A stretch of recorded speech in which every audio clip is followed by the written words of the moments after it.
interferirá na história da humanidade. Ou seja, a pedra cortada sem auxílio de mãos esmiuçará e porá fim. Mas você poderia perguntar, mas por que Império Romano? O Império Romano Ocidental caiu no ano 476 depois de Cristo. Então o Império Romano durou aí, desde a queda do Império Grego, 321, aí vieram os 4 generais, queda não, né? A morte de Alexandre, melhor dizendo, os 4 generais reinando depois dos seus sucessores, até chegar aí alguns anos antes de Cristo, que começa o período do Império Romano, 27 anos por aí. E o Império Romano, ele cai no ano 476. Então Jesus, quando nasceu, ele nasceu na plenitude dos tempos. O Império Romano dominava o mundo bíblico da época, ou seja, o mundo da época era dominado pelo Império Romano.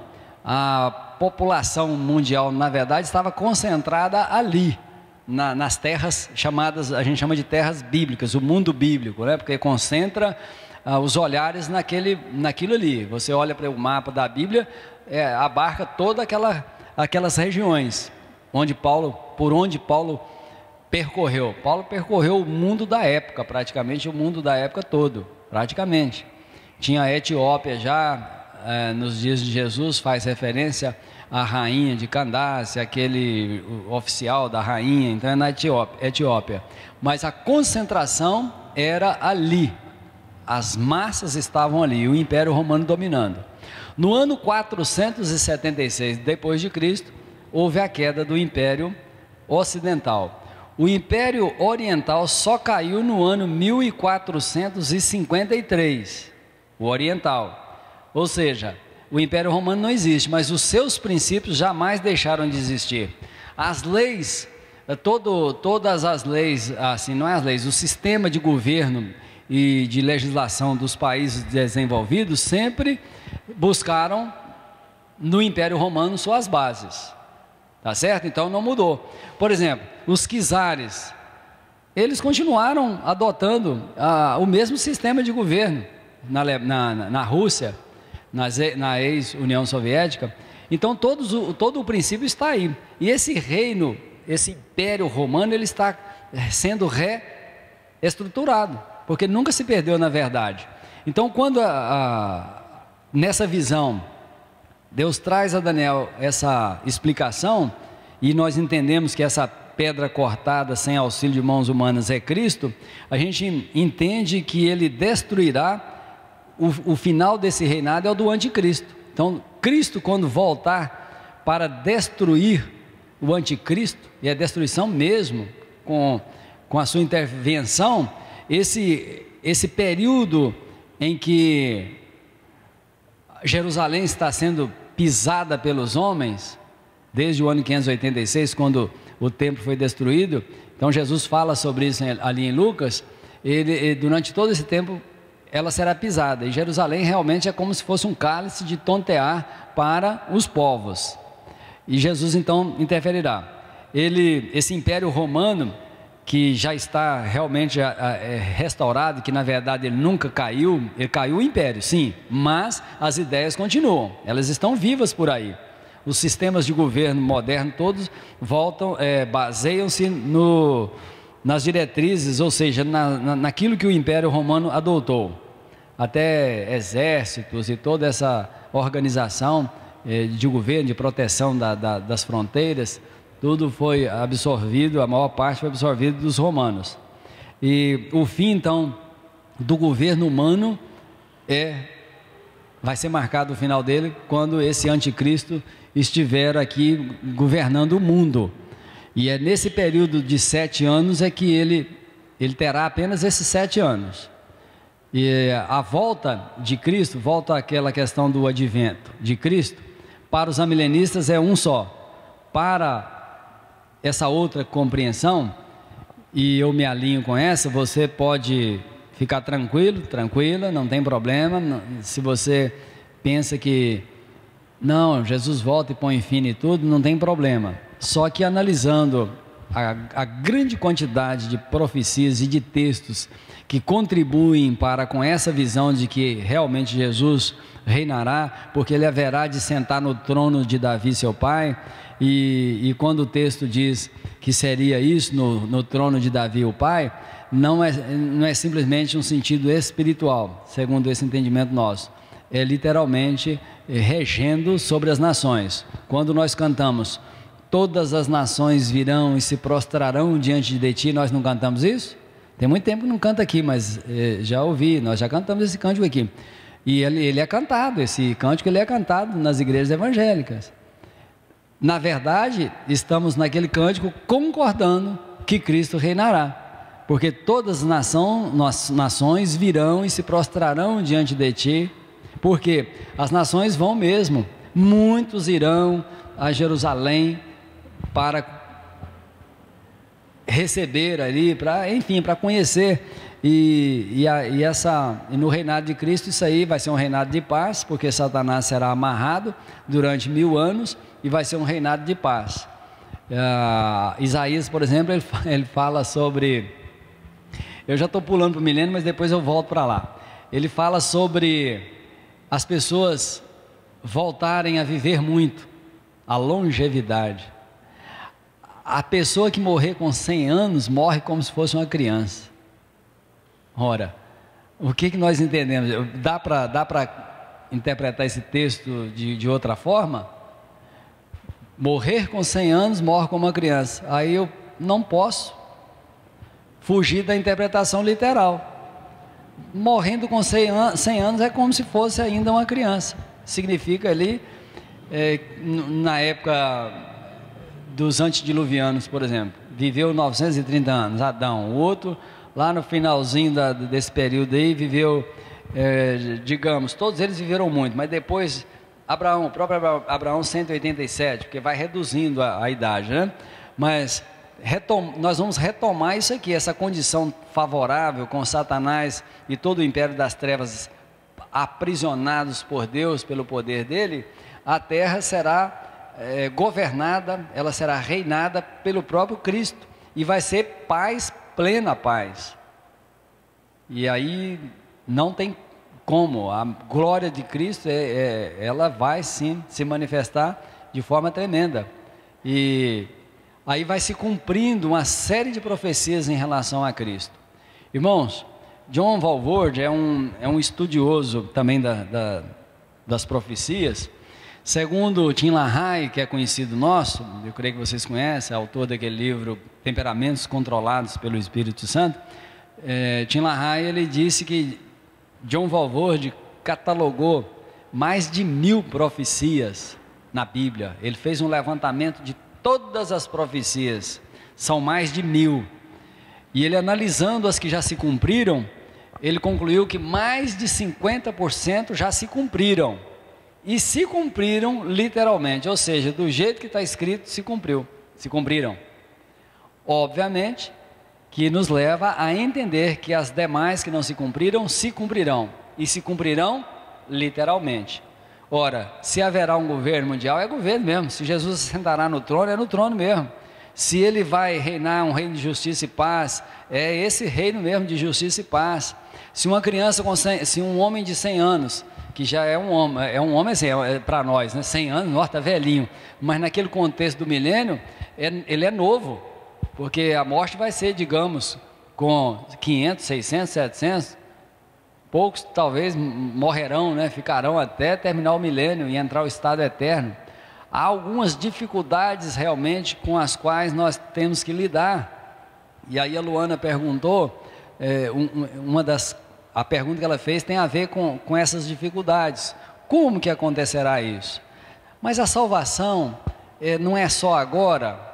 Essa é uma dificuldade. Aí os amilenistas, por exemplo, bate firme bate firme contra, né, a posição milenista. Não, a salvação esse é o período da graça.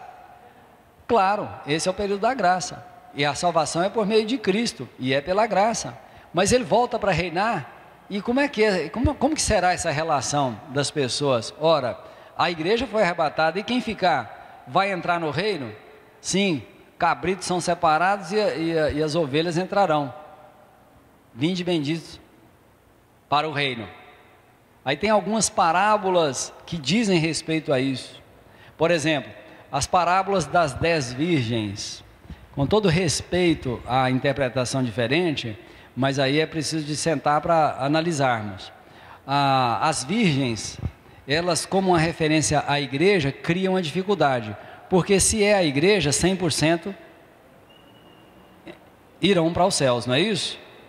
Aí como poderia 50% não ir e 50% ir? Irmãos, uma vez que você nasceu de novo, essa obra do Espírito Santo, uma vez que Deus me alcançou e te alcançou e me selou e te selou com o Espírito Santo, já está garantida a salvação. Há uma dificuldade também de entender a perseverança dos santos, a questão de perder a salvação, são dificuldades da interpretação das Escrituras, mas eu creio piamente que o nascido de novo não perde a salvação. Ora, se não perde a salvação, e são muitos os textos que fazem isso, que nos garantem isso, Efésios 1, por exemplo, 13, 14, ali 15, fala sobre isso. Ele é o penhor, né? Ele é a garantia, ele é o selo.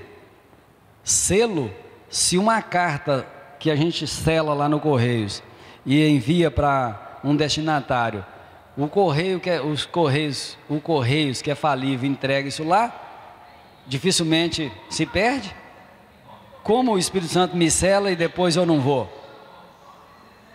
Isso não te dá o direito, não dá o direito a ninguém de achar o seguinte: quer dizer que uma vez salvo, salvo para frente, para sempre eu posso deitar e rolar. Tem muitas pessoas que ridicularizam a doutrina da perseverança dos santos e desdenham dessa forma. Quer dizer então que uma vez salvo, salvo para sempre eu posso deitar e rolar. Se você pensa assim, provavelmente você não foi alcançado por Cristo. Porque Paulo diz em Romanos 5, no final do capítulo, ele diz assim: onde abundou o pecado, superabundou a graça. Versículo 1 do capítulo 6, que diremos, pois? Continuaremos pecando? De maneira nenhuma. Ora, se eu tenho certeza da minha salvação, eu vou querer ficar aí por aí, vivendo de qualquer jeito? De maneira nenhuma. Eu tenho que zelar pelo nome de Cristo, tenho que zelar por essa tão grande salvação que me alcançou, e eu quero isso, e é isso que você quer. Eu duvido muito que uma pessoa nascida de novo não queira agradar ao Senhor. Duvido muito. A pessoa que tem a Jesus como seu Salvador quer tê-lo como Senhor. Como a nossa vida não é uma vida que já começa em maturidade, é óbvio que uma pessoa nascida de novo, ela é um bebê, e como bebê precisa de cuidado, como bebê é muito mais frágil, como bebê escorrega, como bebê tem seus vacilos, mas ela tem que ser ombreada e instruída com o leite, que é a sã doutrina, para ela se fortalecer. E aí, à medida que ela vai entendendo isso e se fortalecendo com o genuíno leite, que é a sã doutrina, que é a palavra de Deus, esses rudimentos da fé, vamos usar esse termo, ela vai se firmando e solidificando a sua fé. E aí, meus irmãos, não tem como retroceder. O cair é do homem, mas o levantar é de Deus. E aí, as virgens prudentes e as nécias, segundo esse entendimento milenista, diz respeito aos infiéis e aos fiéis de Israel. Os que entrarão, os que estão com as suas lamparinas ali acesas, entrarão no reino, e as outras representam os que ficarão, porque são meramente religiosos, até intérpretes da lei e tudo, mas simplesmente não entrarão no reino. Então são questões assim que a gente teria que deter mais tempo sobre isso, né? Então tem as dificuldades de interpretação? Tem textos que são difíceis, como Pedro diz a respeito de Paulo? Tem textos difíceis nas parábolas? Tem. Interpretação de parábola não é uma tarefa muito fácil. Não é muito fácil. Parábola precisa de ser interpretada com muito critério. Por quê? Porque cada elemento das parábolas, elas trazem um ensinamento. Então você pega os elementos e tem que trazer, fazer a associação com alguma coisa, tá? Então, por exemplo, em Lucas 16, sobre o mordomo infiel. Tem um senhor e o seu mordomo. O senhor é senhor sobre o seu servo e é senhor sobre as suas terras. Ele tem poder, tipificando aqui o próprio Deus. E os servos somos nós, os mordomos. Então nós temos que prestar conta ao Senhor. Tá certo? Prestar contas no sentido assim: eu sou responsável pelos meus atos, você é responsável pelos seus atos, independentemente do núcleo que você vive, do núcleo familiar, ou do trabalho, na escola, onde quer que seja, nós somos responsáveis. E então, quando Cristo celebrar as bodas, é chamada de bodas do Cordeiro, segundo essa visão, ele volta, e eu creio nisso. Aquela curva ali assim, está indicando o fim da era da igreja e o arrebatamento. E um detalhe: nós, a igreja não há sinais para a igreja da vinda de Cristo, não há. Mas como não há? Não, há sinais, mas esses sinais são específicos para Israel, fazendo essa distinção aqui, né? Israel, sobre a figueira e tal, quando florescer, fizer isso, mais aquilo, são os sinais, e tem muitos outros sinais, e os sinais que existem ali, por exemplo, rumores de guerra, Mateus 24, esfriamento do amor, tudo isso, nós pegamos uma carona neles, e eles acabam sendo uns sinais para nós, não é verdade? Eles são sinais para nós, mas quando eu digo assim, não há sinais, é no sentido assim, de que nós temos que estar vigilantes, porque a volta de Cristo sempre foi entendida como iminente. Iminente. A igreja primitiva já esperava a volta de Cristo, vendiam suas casas e tal, por amor, mas tinham um entendimento que Jesus estava para voltar a qualquer momento. Assim como a mulher Eva achou que Caim seria o descendente dela que esmagaria a cabeça de Satanás, a igreja primitiva achava que Jesus ia voltar logo em seguida. Então, o que é volta iminente? Se eu conseguisse equilibrar esse microfone aqui assim, e ele ficasse como que assim, querendo balançar aqui para cair, ó, ele está na iminência de cair, não está? Ele está cai que não cai. A igreja sempre foi alertada a isso, sempre vigilante, porque a qualquer momento ele volta. Nós olhamos para os sinais e de fato pegamos essa carona. Está aí, ó, amor se esfriando, guerra, rumores de guerra, filho contra pai, pai contra mãe, sogra contra nora, nora contra sogra, e vai por aí. São muitos os sinais. Só que olhar para eles nem é necessário, porque nós estamos com os nossos olhos postos em Cristo. Por exemplo, Jesus, Mateus 24, 14: e será pregado este evangelho do reino a todas as nações, e então virá o fim. Todas as etnias ouvirão o evangelho do reino. Aí vamos raciocinar. As pessoas, quando leem esse texto, e aí eu vou contar falando de uma experiência que eu tive com um jovem. Um jovem falou para mim assim: eu era isso na igreja, falou que ele era líder de jovens, tá, não sei o quê, mas eu afastei, eu estou aqui, saí fora, não estou fora, mas eu vou voltar. E aí ele citou para mim assim: porque a Bíblia diz que enquanto o evangelho não for pregado a toda criatura, ele não volta, então eu vou ter tempo. Olha o raciocínio. A Bíblia diz. Eu falei, realmente diz isso, está lá em Mateus 24, 14. Fala exatamente isso: enquanto não for pregado, não será o fim. Agora o problema é saber que fim é esse. Outra coisa, a ideia, irmãos, como podemos analisar isso? Se a volta de Cristo é iminente e nós estamos aguardando isso, eu posso olhar, você pode olhar para as estatísticas, como esse jovem olhou. Não, tem cerca de 2 bilhões, quase isso, né? De pessoas que ainda não ouviram o evangelho. E aí? Jesus não vai voltar por isso? O raciocínio continua. Mas e as dificuldades? Tem povos aí que são ágrafos, não tem nada, você tem que traduzir, tem que fazer um negócio para eles lá, para poder comunicar com eles. Eles não escrevem, eles comunicam lá do jeito deles, mas não tem grafia para para as pessoas, especialistas na área, colocar isso no papel e traduzir a Bíblia, ou algumas porções da Bíblia para eles, dos evangelhos, por exemplo. Então Jesus não vai voltar? Às vezes assim, no sentido de apelar para a igreja, muitos missionários têm feito isso, e eu já ouvi muitos falarem isso. Nós estamos retardando a volta de Cristo. Como retardando a volta de Cristo? É porque nós não estamos pregando. Mas como? É porque o evangelho do reino e o fim não é o fim é o fim do mundo. Aí as pessoas pensam que é o fim no sentido de da volta de Jesus. Para quem entende que a volta de Jesus é o fim, realmente tem que analisar Mateus 24:14 assim: pregado o evangelho, então Jesus volta e é o fim. Mas seria muito cômodo, né? Esse jovem, por exemplo, estava dessa forma. Eu falei para ele essas coisas. Eu falei: você está correndo um risco terrível de ficar para trás.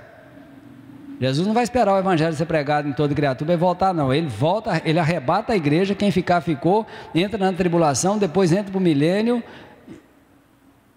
e sofre as consequências. Aí ele parou e olhou e ficou incomodado, enfim, foi no refeitório essa conversa, foi embora. Anos depois, em Novo Horizonte, lideravam a congregação da igreja presbiteriana do bairro de Fátima, isso há mais de 20 anos. E esse jovem apareceu lá. Não sei se ele entrou por acaso, sei que ele passou na rua e me viu, me conheceu. Enfim, ele me procurou depois e me lembrou daquelas palavras e disse o seguinte: Deus me incomodou naquele dia. Com aquela conversa nossa, Deus me incomodou de tal maneira que eu falei, Senhor, desesperadamente eu falei: não, eu preciso de voltar mesmo. E ele reconciliou com Deus, se reconciliou com Deus, enfim, Deus o reconciliou consigo. E de verdade ele passou a seguir a carreira da fé. Então nós temos aí essas análises bíblico-escatológicas. Então foi juntamente esmiuçado o ferro, o barro, o bronze, a prata e o ouro, os quais se fizeram como a palha das eiras no estio, e o vento os levou, e deles não se viram mais vestígios. Mas a pedra que feriu a estátua se tornou uma grande montanha que encheu toda a terra. Ou seja, essa grande montanha é o próprio Cristo enchendo toda a terra no milênio, reinando sobre toda a terra. E é esse reino de Cristo com esse governo. Isaías faz referência a isso, Apocalipse 17, enfim, são muitos os textos.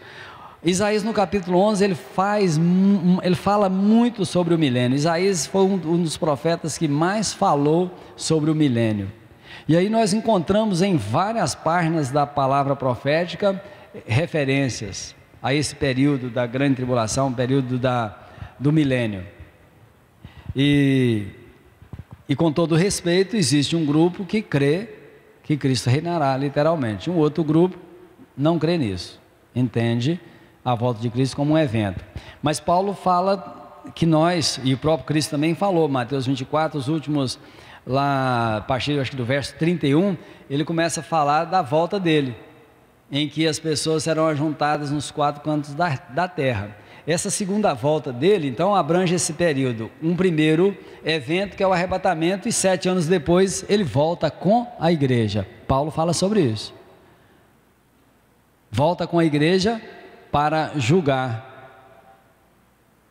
Lembra dessa passagem? Eu não anotei aqui, eu não sei, não consegui me lembrar. Mas ele fala claramente sobre isso. A volta, nesse segundo advento. Esse segundo advento tem 2 períodos. Essa primeira aí é o arrebatamento, e o segundo é a volta com poder e glória. E aí é nesse momento que vem aquele entendimento: e todo olho o verá. Para esse entendimento nosso, essa linha de pensamento milenista é assim: a volta de Cristo para a igreja é o arrebatamento, todo olho não o verá. Ao ressoar da última trombeta, a acontecerá então a ressurreição dos corpos e a glorificação dos corpos, a glorificação dos que aguardam a sua vinda, ou seja, da igreja, e aí subiremos juntamente com os que foram ressuscitados e encontraremos com o Senhor nas nuvens, exatamente da forma que está escrito em Atos 1:11.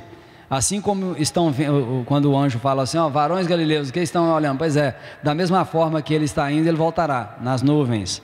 E aí só a igreja perceberá. A última trombeta não é a 7ª trombeta de Apocalipse. A última trombeta é a 3ª. Aos Tessalonicenses que Paulo fala sobre isso, e eles estavam muito acostumados com o contexto do exército do Império Romano. Tocava-se uma primeira trombeta para os soldados, o exército se prepararem. Então eles tinham que fazer o que fosse necessário, segundo o que eles fossem fazer, obviamente. Nós vamos, digamos, a decisão para o exército nós vamos invadir o povo tal, e eles ficavam aguardando, e nós pretendemos fazer isso nos próximos dias. Aí o exército está sabendo, tocou a primeira trombeta, eles já sabiam, cada um já sabia o que tinha que fazer, então começavam a se preparar. Quando tocava a segunda, era o sinal de que estava para acontecer a saída. Quando tocava a 3ª, eles já saíam, já partiam imediatamente. Ao ressoar da última trombeta, portanto, é o ressoar da 3ª trombeta. Essa que é a última, para a igreja. Acontecerá então o arrebatamento.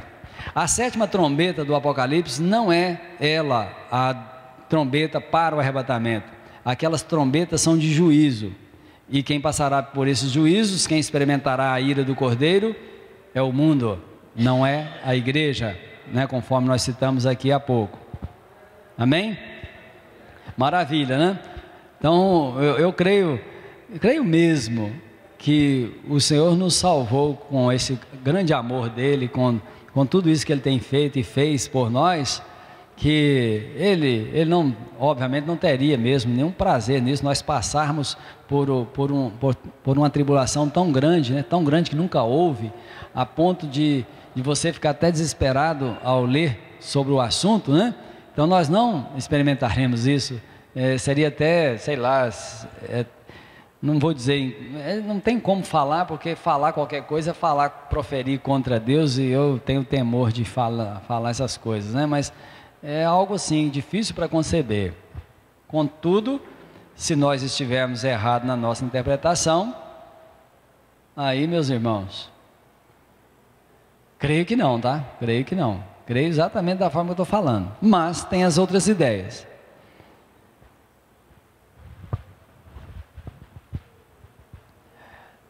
Essa questão das 69 semanas está entendida? Está entendida? Então, ali é uma interrupção que os adeptos ao amilenismo faz um confronto. Eles argumentam sobre essa questão do intervalo e se opõem a isso. Mas a ideia de intervalo tem algumas passagens que trazem ideias de intervalos. Então, eu não preparei isso aí, não anotei ali, eu não sei de cor, eu tenho isso anotado até na minha Bíblia, mas outra hora, se for necessário, eu explico para quem quiser. Mas essa era da igreja como intervalo é aquele raciocínio em relação a Israel como mordomo, que eu passei há pouco, e da igreja como mordomo. Então, o intervalo é exatamente nesse período da igreja, do ano 32 para cá, que é o ano em que Cristo ressuscitou e ascendeu aos céus, por volta do ano 32. Então, dali até o dia que ele voltar, é o período da igreja. Israel está sob ciúme, a igreja é mordomo. Quando ela for retirada, Deus volta a tratar com Israel, sobretudo na grande tribulação. Tá certo? Porque na grande tribulação, eles vão passar tanto aperto pela perseguição do anticristo, que eles vão...